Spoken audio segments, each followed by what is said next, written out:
Fox News Digital Sports college football winners and losers. Week 5. There was plenty of excitement during Week 5 of college football season. College football fans were treated to a great couple of days on Friday and Saturday nights.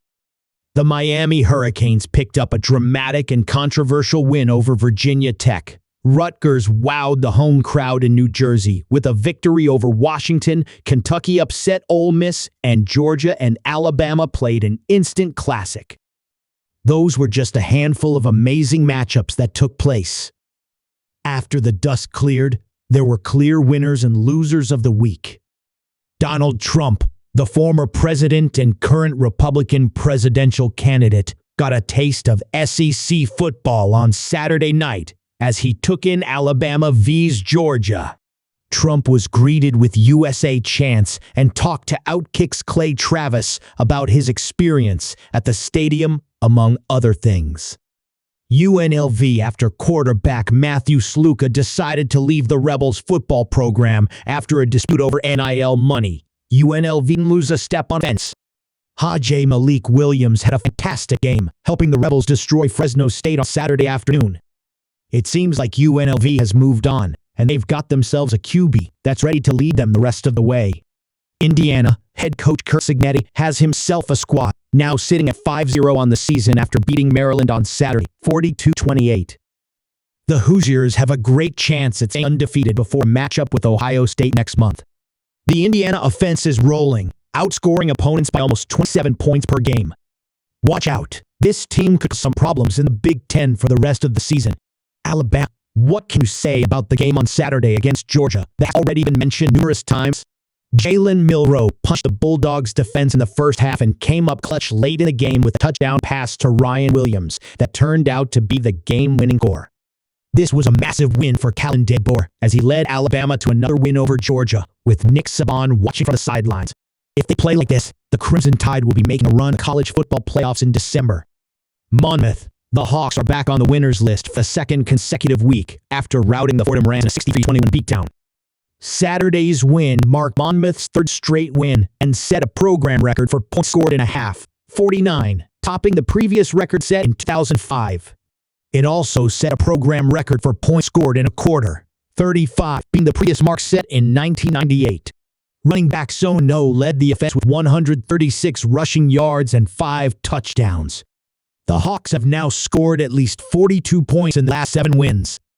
Notre Dame. Just when everyone thought their CFP hopes were over due to their tough loss against Northern Illinois, they're pulling themselves back in after yesterday's win against No. 15 Louisville. They're probably not a threat, but maybe they can win out and sneak into a playoff game. Travis Hunter. Hunter has become a legit Heisman candidate as he's helped lead Colorado to a surprising 4-1 start. And Deion Sanders and company are proving they can contend for an expanded playoff spot. There is no player in college football, and really not even in NFL, who provides the impact Hunter does. It's more appropriate to compare his impact to that of Shohei Ohtani than any active football player, college or pro. Boise State, with a dominant win over unbeaten Washington State. Boise State has proven it belongs in the AP Top 25. And it is likely to stay there over at least the next 2 games with winnable matchups against Utah State and Hawaii. Then it has another prove-it game against UNLV. Running back Ashton Jeanty has 4 career games with over 200 yards rushing, which is tied for a Boise State school record. Jeanty currently leads the nation in rushing yard per game with an average of 195.33. Ryan Williams. You didn't know about the 17-year-old phenom for the Crimson Tide entering this weekend. There's no way hard for what he was able to do in the win over Georgia. Williams is simply a star, catching just 6 passes for 1,777 yards, a touchdown, a score that included an acrobatic catch, followed by a nifty spin move that saw 2 Bulldogs defenders hit each other as he streaked down the right sideline. He's not even 18 years old yet, but Williams is poised as a true freshman star as he's leading the country with yards per reception, 28.9. Kentucky. Perhaps the biggest upset of the week is the Wildcats taking down No. 5 Ole Miss, and it came after getting blown out by South Carolina and just losing to Georgia 2 weeks ago as well. The 2017 came after Kentucky went 83 yards in just 6 plays as they trailed 17-13. Then, the Wildcats were able to get a huge stop on Jackson Dart's offense with the Rebels. This is just the win the Wildcats needed, as they have a tough schedule with Vanderbilt, Florida, and Auburn moving forward before the #1 offense in the country, Tennessee, is on the schedule next month.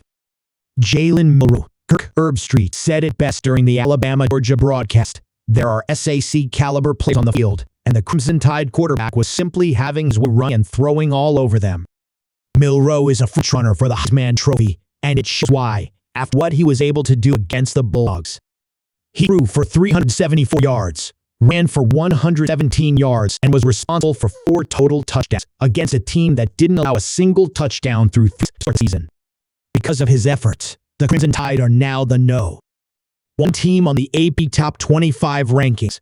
Tim Walz, Minnesota governor, and one-half Harris Walz ticket took in Michigan's victory over Minnesota over the weekend. Unfortunately, the Golden Gophers couldn't pick up the upset victory. But to add insult to injury, Walz was booed by some fans at the stadium. He shared a suit Beto O'Rourke. Replay officials. How replay review overturned Virginia Tech's walk-off Hail Mary touchdown is quite unbelievable. It took way too long to make the call on field.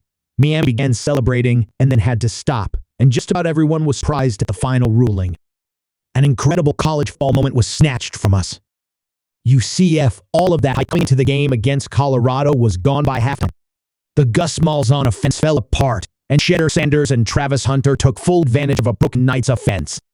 Also, Travis Hunter should be in the Heisman Trophy conversation, but that's a story for another day. Ole Miss, so much for blowing out competitive competition. Kentucky stormed into Oxford and ripped out the hearts of Rebel fans, along with head coach Lane Kiffin.